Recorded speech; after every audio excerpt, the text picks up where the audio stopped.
जय श्री राम। दोस्तों, आखिर क्या हुआ जब अचानक से अयोध्या में राम जी के गर्भगृह में प्राण प्रतिष्ठा के दौरान प्रकट हो गए साक्षात दिव्य शेषनाग, जिनका संबंध साक्षात लक्ष्मण जी से बताया जा रहा है। दोस्तों, प्राण प्रतिष्ठा के दौरान इतना बड़ा चमत्कार देखकर बड़े बड़े पंडित विशेषज्ञों बागेश्वर धाम की बाबा स्वयं धीरेन्द्र कृष्ण शास्त्री भी यह नजारा देखकर चौंक गए। इसके साथ साथ देश के प्रधानमंत्री के भी होश उड़ गए। लेकिन इसे काफी शुभ संकेत माना जा रहा है। इसके पीछे की सच्चाई जानकर आपके भी होश उड़ जाएंगे। अगर आप एक सच्चे सनातनी हैं तो इस वीडियो को लाइक करें और पूरी सच्चाई जानने के लिए वीडियो को अंत तक देखते रहे। अयोध्या इतिहास रचने के बहुत करीब है, जिस दिन का सभी सनातनियों को बरसों से इंतजार था। आखिरकार वह दिन आ ही गया। अयोध्या में बन रहे भव्य राम मंदिर में अब प्रभु ने विराजमान होकर अपने भक्तों को दर्शन दे ही दिए। प्राण प्रतिष्ठा से पूर्व ही अस्थाई गर्भगृह में राम लल्ला के दर्शन बंद कर दिए गए। अब 23 जनवरी से दोबारा दर्शन आरंभ होंगे, जब राम लल्ला को नवनिर्मित राम मंदिर के गर्भगृह में स्थानांतरित किया जाएगा। इस आंदोलन की आंच में पूरा देश झुलसा था। जी हां दोस्तों, अयोध्या में मंदिर ऐसे ही नहीं बन गया। इसमें सैकड़ों ने सीने पर गोलियां खाई तो हजारों ने अपना लहू पानी की तरह बहा दिया।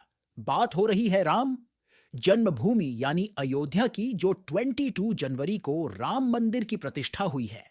उसमें पूरी दुनिया को भगवान राम के अस्तित्व से रूबरू कराया है। इस कार्यक्रम के लिए 7,000 से ज्यादा वीवीआईपी और वीआईपी को न्योता दिया गया है। लेकिन जब 22 जनवरी को विशेष ज्योतिषाचार्य की उपस्थिति में प्रधानमंत्री नरेंद्र मोदी द्वारा प्राण प्रतिष्ठा का कार्यक्रम किया जा रहा था, उसी दौरान जो बड़ा चमत्कार हुआ, उसकी जानकारी आगे हमारे इसी वीडियो पर हम आपको देने वाले हैं।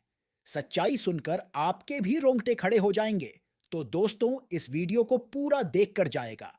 जितना राम मंदिर निर्माण की चर्चा हो रही है, उससे ज्यादा प्राण प्रतिष्ठा को लेकर भी हो रही है।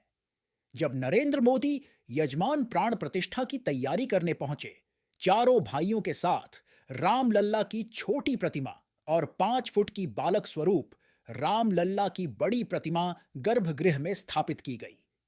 सबसे पहले तो प्राण प्रतिष्ठा में जितने ने भी हमारे यहां देवता हैं, नवग्रह हैं और जितनी राशियां हैं, सभी को शांति करने के लिए पूजा अर्चना हुई। यह सब करने के बाद में मूर्ति के शुद्धिकरण किया और मंत्र जाप शुरू किया गया। यह मंत्र काफी वैदिक होते हैं। इन मंत्रों में ऐसी शक्ति होती है कि यह किसी भी मूर्ति के अंदर प्राण डाल सकते हैं। लेकिन जब प्राण प्रतिष्ठा का कार्यक्रम चल रहा था, इस दौरान वहां पर एक ऐसा चमत्कार हुआ जिसे देखकर सभी पंडितों के और वहां खड़े सभी लोगों के होश उड़ गए। गर्भगृह में प्रभु श्री राम की मूर्ति में चरणों के पीछे से अचानक सांप का एक छोटा बच्चा वहां निकल आया, जिसे देखने के बाद सभी लोगों का यही मानना था, और हो भी क्यों ना, शेषनाग स्वयं भगवान लक्ष्मण के अवतार थे। और ऐसा तो हो ही नहीं सकता कि भगवान श्री राम की प्राण प्रतिष्ठा में भगवान लक्ष्मण न आए। स्वयं शेषनाग ने प्राण प्रतिष्ठा के इस कार्यक्रम में आहुति दी है। सभी लोगों ने उन्हें प्रणाम किया और सुरक्षित तरीके से बाहर मंदिर परिसर के बाहर छोड़ दिया गया।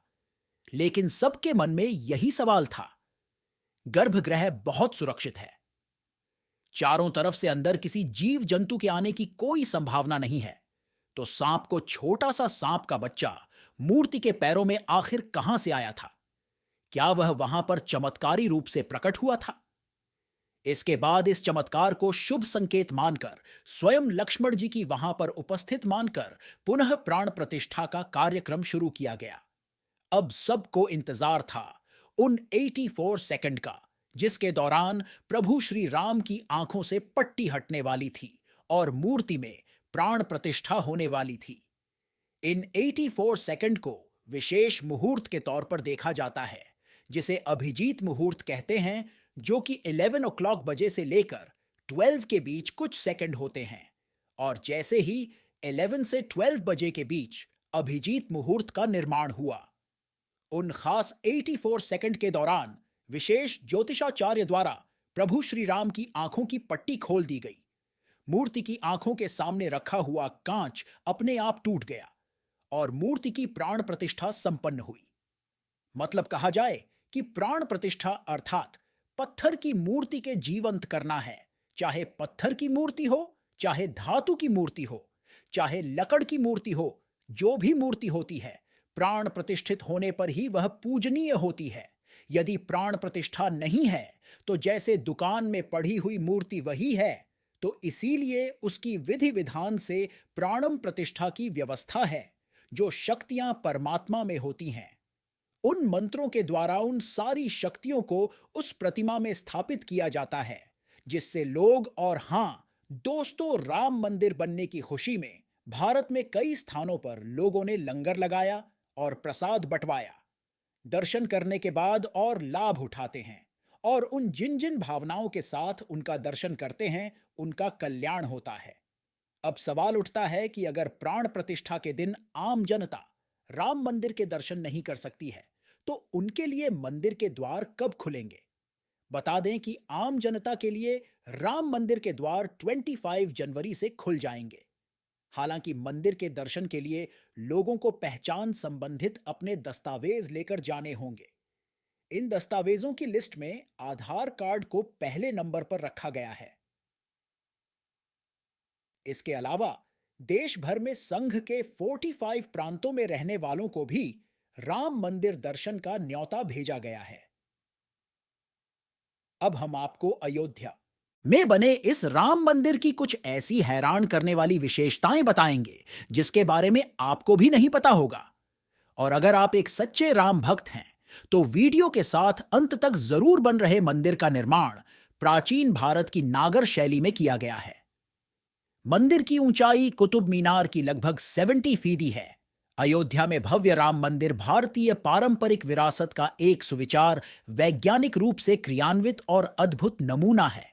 मंदिर में रामनवमी के दिन भगवान राम का अभिषेक सूर्य की किरणों से होगा। दोपहर के समय जब सूर्य दक्षिण की ओर होगा, तब मिरर और लेंस से सूर्य की रोशनी रिफ्लेक्ट होकर भगवान के ललाट पर पड़ेगी। सच में दोस्तों, राम मंदिर का इतिहास बहुत बड़ा है और हम सभी इसके इतिहास के सामने बहुत छोटे हैं। नल, लेकिन यह हमारा सौभाग्य है कि हम राम मंदिर को बनता हुआ अपनी आंखों से देख पाए। हम नमन करते हैं उन सभी कार सेवकों को जिनके बलिदान से हमें आज का यह दिन देखने को मिला है। आप भी नीचे कमेंट बॉक्स में उन्हें श्रद्धांजलि जरूर दें। और अगर आपको यह वीडियो पसंद आई है, अगर आप एक सच्चे राम भक्त हैं, तो वीडियो को लाइक करके कमेंट बॉक्स में जय श्री राम जरूर लिखें। और दोस्तों, आपको अगर ऐसे ही भक्ति वीडियो देखना चाहते हैं, तो हमारे इस चैनल मतंग मार्ग को सब्सक्राइब करना मत भूलना।